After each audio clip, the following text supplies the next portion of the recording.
Տեր Աստված շատ լուրջ խոսեց Երեմիայի հետ Հուդայի թագավորության մասին, որը ամբողջովին գտնվում էր անմաքրության մեջ, թե արտաքուստ, թե հոգևորապես։ Նրանք աշխարհային բաների մեջ էին տարված եւ չէին ցանկանում մաքրվել։ Դա շատ լուրջ է։ Երեմիա 19:11 Եվ ասիր նրանց, այսպես է ասում Զորաց Տերը,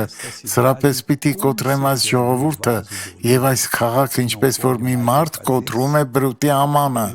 որ այլևս չի նորոգվի եւ տոփեթումը պիտի թաղվեն, թաղելու տեղ չլինելու համար։ Սա շատ լուրջ է։ Դիտենք վկայությունը։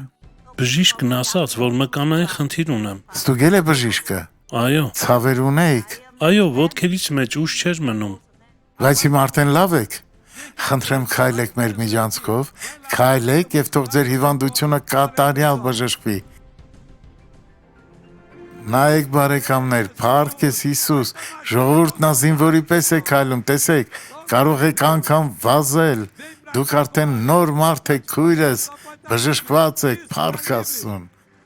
Փառք Աստծուն։ Աղոթենք։ Հայր, ես հիմա խնդրում եմ եւ աղերսում այն մարդկանց համար, ովքեր իրենց հոգում խնդրում են, որ դու սրբացնես իրենց, որ այլևս մեղք չգործեն։ Հիսուսի անունով ես կապում եմ սատանայի բոլոր արձակումները այս մարդկանց կյանքից։ Ամեն։